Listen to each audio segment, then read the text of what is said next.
Hey everyone, this is Jennifer Beamer, owner-operator of ExpertlyDyed Art by Science, and this is the daily vlog, episode number 59. And today I wanted to talk about this V-neck sweater.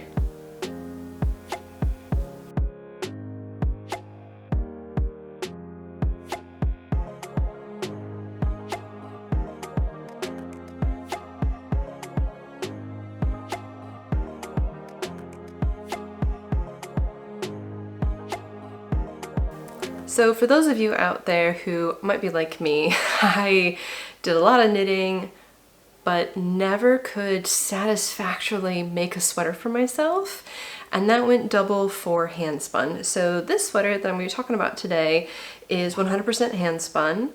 And some of it I actually worked with the raw wool, carded it, spun it into yarn. And a really funny story about that too, which I'll get to later. Now, I used a sweater recipe just for a basic raglan, and rather than doing a crew neck like what I'm wearing, I wanted to do just a simple V-neck. And I didn't really have enough yardage, and this is actually one of the problems when you're a hand spinner.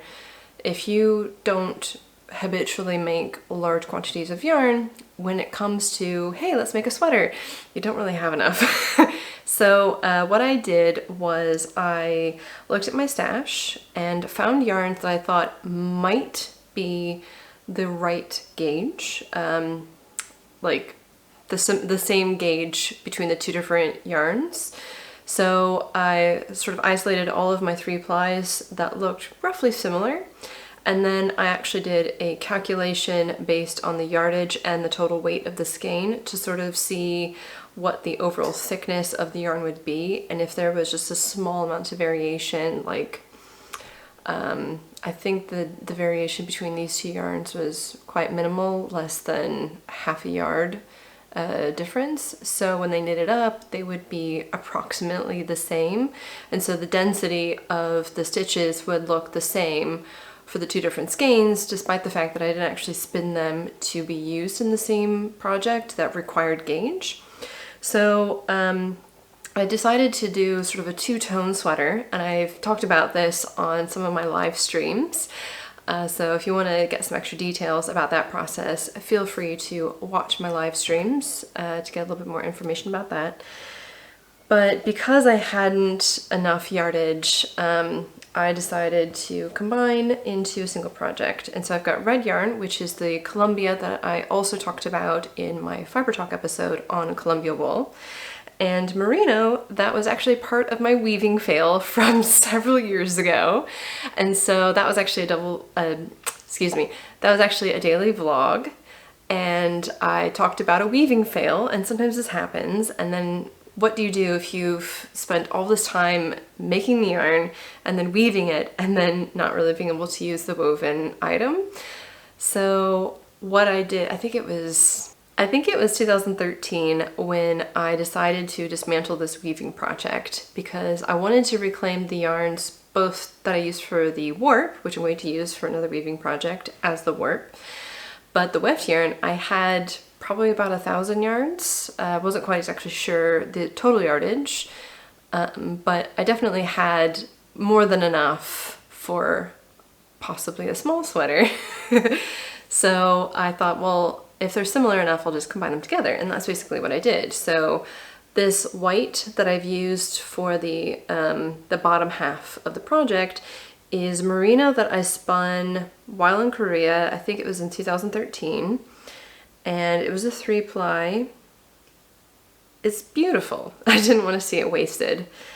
And then this red, the Colombia, I thought because it was slightly more hard wearing than the Merino, especially this bit under here. I find that some sweaters that have really, really fine fibers, like I've got a mohair sweater that just, it pills in the underarm region, which is kind of, I mean, it makes sense because your arms are moving like that, but it just wasn't aesthetically pleasing. So I thought the Colombia probably isn't going to pill quite as much as the Merino, despite the fact that I also spun the Merino with a high amount of twist and gave it a 3-ply. But to be sure, I thought, well, let's just at least knit down far enough on the Colombia so that I can, you know, avoid any kind of pilling of the yarn in my underarm. And I'm actually really happy with the design. So basically the sweater comes down to just below the bust line, and then it sort of parallels in the sleeves. And then it's basically white all the way down. In the front, I left it plain stockinette, and in the back, I did a ribbing because if you were a fat kid like me growing up, you sort of have some lingering issues, you know, parts of your body that you're uncomfortable with exposing or being touched.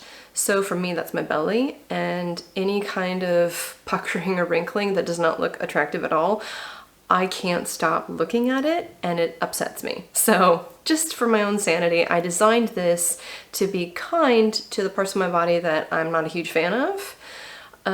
So by having the stockinette in the front, I don't have any weird puckering that can happen with, this was a 4x4 ribbing. I actually put that in the back, and it double duties as a design feature for those of you who want to actually do some shaping without having to knit the shaping into it. So you're just using the ribbing so that the fabric draws in ever so slightly in the back, which for most people, that's the most flattering way to kind of make something fitted, is just gathering it slightly in the back, just so that you have a nicer silhouette. You're probably wondering why I have avoided showing you the entire project, because I'm not quite sure the problem with this project is going to show up on the camera. Now, for those of you who have watched the live streams, or maybe if you haven't, this is the first video you're watching of mine where I'm talking about this project and you were intrigued, you probably heard me say red and white. Everybody knows this is the worst combination to put side by side because red often will bleed into white. And that is what happened here. And I can't tell you enough, when I saw this bleeding start to happen, I was just furious. So it actually doesn't look terrible. It's mostly noticeable if you are aware of the fact that that was not part of the design and it's not consistent. So it only goes down to about here, and it's kind of like a slightly pinkish line, but it doesn't look like an ombre. It looks like a disaster, actually. And so my partner just tried to reassure me. He said, you know, I think it looks kind of cool. Whereas I know that he was partially doing that to make me feel better. It's not making me feel better. So you can kind of see here on the sleeve that it's definitely white up here.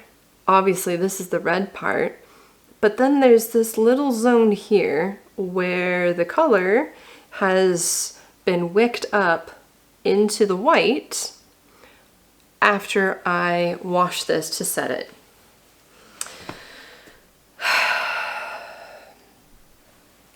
So as I said, this was majorly disappointing for me, and I'll explain why. Now, when I spun this, I always wash my yarns in order to store them. On very rare occasions, do I not do that, and that's because I know I'm going to dye it. But in this case, this was already dyed, so I thought, you know, wash, put it into my stash, decide what to make with it later, as per my recent thought on how to make my reviews from the Fiber Talk series a little bit more well-rounded.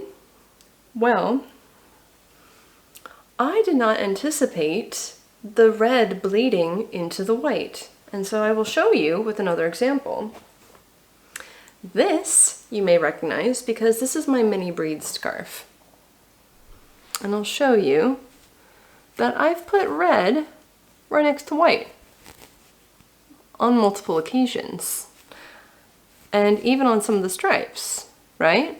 There is no color bleeding whatsoever.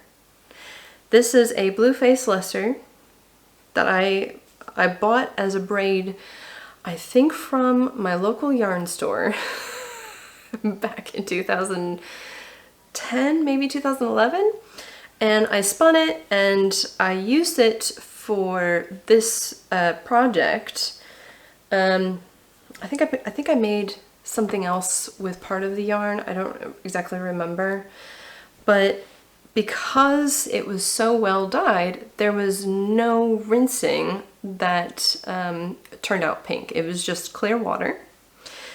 And so in my experience with dyeing my own and also using that which has been dyed by others, I have never needed to worry about this situation where you put white next to red. In this situation, however, you can see that it has definitely bled down into the white. So what is happening here?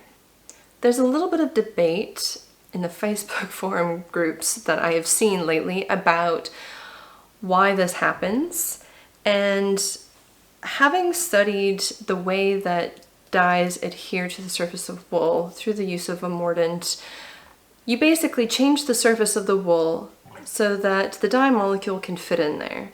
And depending on the mordant you use and the dye molecules you're working with, whether it's natural dyes or in my case acid dyes, that's actually going to change depending on those circumstances.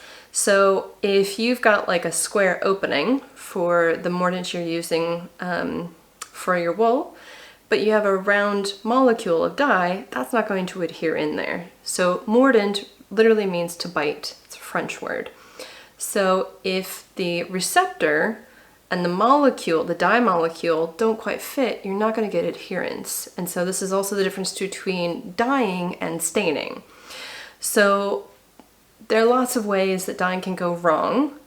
One of the ways that this can go wrong is that you're not using enough mordant or fixative for the amount of dry goods you're using. So if you're using a pound of wool, but you're only using enough citric acid for half a pound, you're not going to get a consistent dye, and you might actually get color bleeding.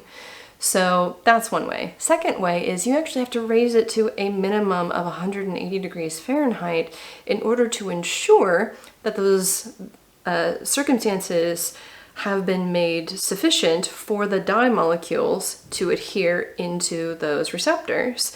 And then you have to hold it at that temperature for at least 20 minutes to ensure that the dye has been solidified in that position.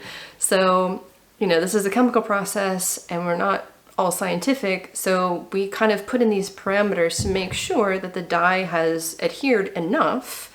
So some people will do longer, some people will do shorter, so you'll get a lot of variation depending on this process, but a lot of that is based on observation. So if you think 20 minutes the way that you do it is fine, you never have any problems, then fine, go ahead and do that. But if you ever know a color to bleed, oftentimes this is one of the things that happens. Now, I will put in a caveat there that sometimes with acid dyes, there's some extra stuff going on that I won't explicitly get into in this video, because I know that depending on which dye company you go with, turquoise, for example, can be notorious. It's fugitive, it just will run out into the rinse water several times, and it feels like you're washing all the dye away, and in a sense you kind of are. But if you use a dye calculator like what I do, this shouldn't happen, but sometimes it still does. And so there's definitely more going on that is complex and I don't want to talk about in this particular video, but that's one of the reasons. And so because I did not dye this Colombia, and I don't think I remember what the wash water was like when I finished this particular skein for storage, this was a little bit of a wild card. I did not think this would happen, especially knowing that it totally works, right? There's no red dye that has creeped up into the white despite having washed this and worn this a ton. So what are my options now? Well, I could theoretically just make this a house sweater, something that I wear at home. where, you know, no one's gonna notice, because to me it does feel a little bit embarrassing, almost like I should have known this, even though I know no one out there would really criticize me for this. They might chalk it up to inexperience, or, you know, a manufacturer sold, like, this happened to a big corporation and then they sold it during like an outlet sale, and then I just bought it like that. And then other people might think, what are these crazy kids wearing these days? You never know. So that's one option. But I went through so much effort to teach myself and make something that I would wear regularly, to just have it as a home sweater. So my plan is to experiment with over-dyeing it. So I've over-dyed yarn plenty of times, but I've never over-dyed yarn that's already been knitted. And furthermore, some of the Angelina that I bought back in the day was heat sensitive or heat bondable, which means you can use it in a host of other projects. So if it's heat bondable, then it's basically going to become tacky and sticky and adhere, and then I'll basically end up with a rigid sweater that I can't wear. I do have some of this yarn left over, and the plan is to experiment with over-dyeing that to see how the Angelina that I used in this white yarn is going to react, basically. Now, in terms of what I'm going to over-dye it with, I have a couple of choices. I could go for some reds. That would just darken this probably a little bit, but because it's already a really saturated color, it may not accept more dye. I could also do brown. Anything that would sort of take on these tones and allow them to just disappear into the fabric would work. My concern is splotchiness. Do I want to have a nice even dye, or do I not? And this is actually really, really important to consider before I plan to over-dye something like this, because if it turns out a bit splotchy, this might just end up becoming a totally black sweater in the end.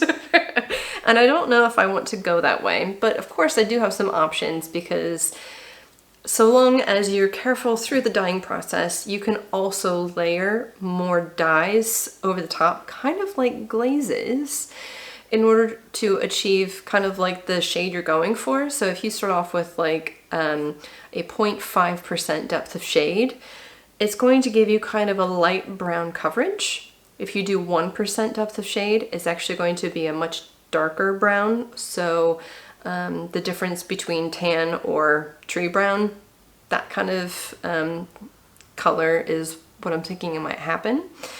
So if you're not sure, you can do something like that, where you just do a glaze, see how that goes, and if you don't like it, do another glaze of your over-dye, or even choosing different colors. So I might actually over-dye with sort of like a russety yellow, and then over-dye that again with brown to see how I like that. So you don't have to think about it in terms of, you know, it's ruined, I'm gonna have to take the whole thing apart, dye the yarn, knit it again. That's kind of a scary step, dyeing a finished project like this. But at this point, I don't really have any choices. And I think if I show you my process and what the results are and my thoughts throughout it, because I've been dyeing for about 12 years, you know, maybe that will give you some ideas. And if you have other ideas, by all means, tell me, because this is just what I've thought of so far. But you might have some clever ideas as well. So I would appreciate it if you had some other suggestion that I didn't go into here. But regardless, the sweater fits really, really nicely, and I will show it off here in a second so you can see it. I unfortunately have broken my foot, so I'm wearing the most comfortable bottoms possible because I have to spend a lot of time seated with my leg propped up to help reduce swelling and to take some of the pressure off the area that's broken so that it recovers a little faster. So apologies for any of my mismatched wardrobe. In hindsight, wearing a sparkly top underneath this probably wasn't a good idea. It worked fine for the sweater I was wearing, but yeah, you can kind of see the sequins through it.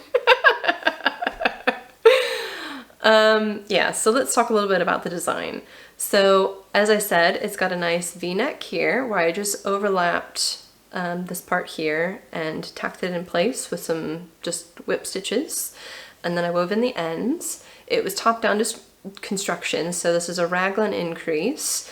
And I did the most basic one. I did a knit front and back increase for the raglan.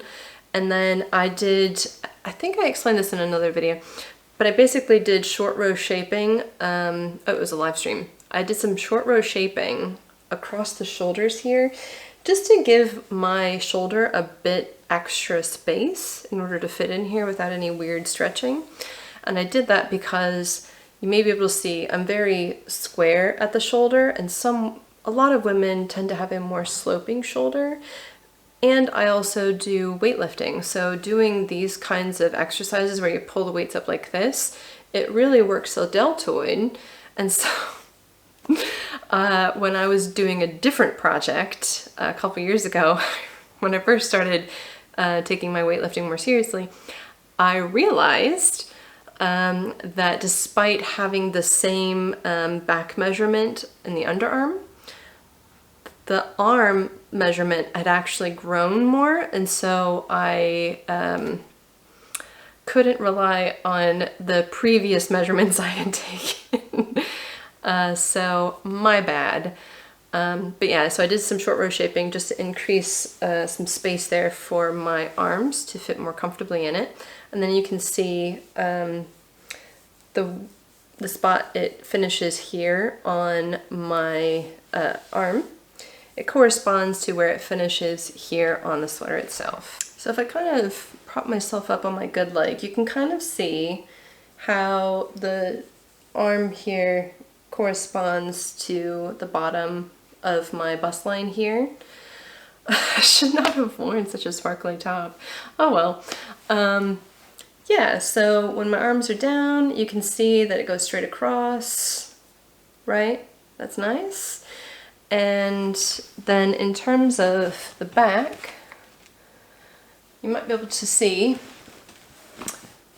there's that ribbing in the back. Of course, I will post some photos somewhere, probably the blog, because that's where it belongs. And with my injuries, I'll probably be able to write something there.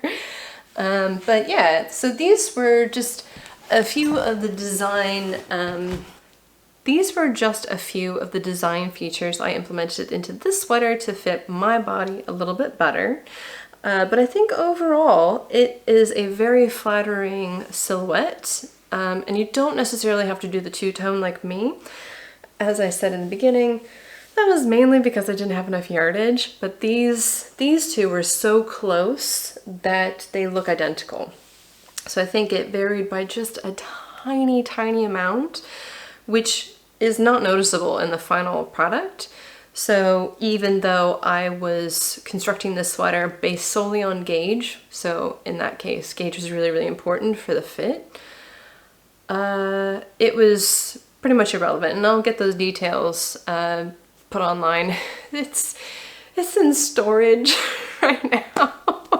So the reason why I'm sitting here instead of how I have been is because this couch was turned into a bed because a family was staying. And so everything that I had set here has been put into the other bedroom, my future studio. But because of my injuries, I can't really get in and out of there. So the notes are in there. I have them, I promise you, and I will tell you what they are once I can actually get access again. But just know that you don't necessarily have to have perfect yarns. In this case, I thought it was prudent to have a 3-ply for both so that they looked like they were designed to go together. And with the customization features, you can do a crew neck if you want to do a cowl. There's also some variations that you can do for the neckline itself. You can also make this a cardigan. I love cardigans. You just don't connect it in the front, so you could do a more tapered V-neck instead. Yeah, so you've got lots of different choices with this, but given that I have had years of knitting sweaters, hating them, and then ripping them out and starting over, I thought now is a good time to actually see how much yardage I was going to need and to give myself the confidence to actually knit a sweater. Do you remember those crafting New Year's resolutions that I made for 2022? Well, I wasn't quite sure I had enough yardage, and so I thought, I know, I'll use what I've got to see how much yardage I need, and then use that to make sure that I have enough yardage of this handspun before I dye it. So that sounds a bit extreme in terms of preparing to prepare, but that's essentially what I did. So if I can't get to my Crafting New Year's resolution project this year, because I have tendonitis and I broke my foot and we moved and my mom stayed with us for 3 weeks and I graduated, I was also sick for 4 weeks before the tendonitis and the broken foot. So it has been an outrageous 4 months. So I've lost a lot of traction this year on that particular project. Instead, I might actually just use this as my Crafting New Year's resolution, because I did essentially knit a sweater that I was happy with out of my handspun. It just wasn't quite the project I had in mind when I initially did that. But if you remember back in that video, I did say that sometimes life gets in the way and you have to reevaluate. This is me reevaluating my initial Crafting New Year's resolution as something that I wanted to achieve, but maybe I won't be able to achieve it in quite the same way as I set out. So these are supposed to be challenges that help you focus, that help you learn new tricks or skills. And so for me, if I don't actually get back to that original project, I'm happy with this. Even in its current state, even if I end up just wearing it at home because I can't over dye it, it's fine. I now have the confidence to knit another one, knowing that I have the ability to do it. I'm happy. I'm actually happy with it. But I am still really frustrated about the color bleeding. Oh my goodness. So, this is a bit of a rambling episode, sorry for that, but there was a lot of stuff I wanted to talk about in this video as it related to both the project itself and some of the frustrations that I've had along the way. I will be writing up these notes and hosting it on my website platform. So if you go to my website, there's a little section on patterns and I will put it up there. I also need a name for this sweater. All of my other patterns have some kind of name, and so I need something that relates to my experience, and I'm not quite sure the name that I want to go with. Also, this design, it's totally unisex. So if you know someone that needs some sweaters, by all means, design it for them. And you can also skip the ribbing in the back or do the ribbing the whole way around if you want. So yeah, I will put this up for my patrons on Patreon first, see what their thoughts are on naming this particular sweater. And if we can't come to an agreement, I will definitely open it up to the rest of you guys to see what your thoughts are on naming this sweater. And it will be a free pattern. So it's going to be a recipe knit. I will have my notes to guide you through how I made this one. So if you want to replicate what I did, All of the notes will be there. Of course, sized to me rather than you, but I will leave points where you can make various adjustments based on your personal measurements or the measurements of someone that you're making this for. So, as always, thank you so much for watching. Give me a thumbs up, subscribe if you haven't already, and I will see you in the next video. Bye!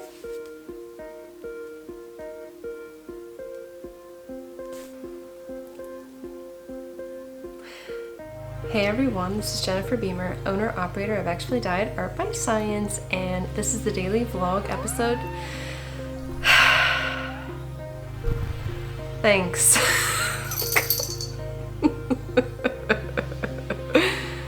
Yeah, you're ruining everything.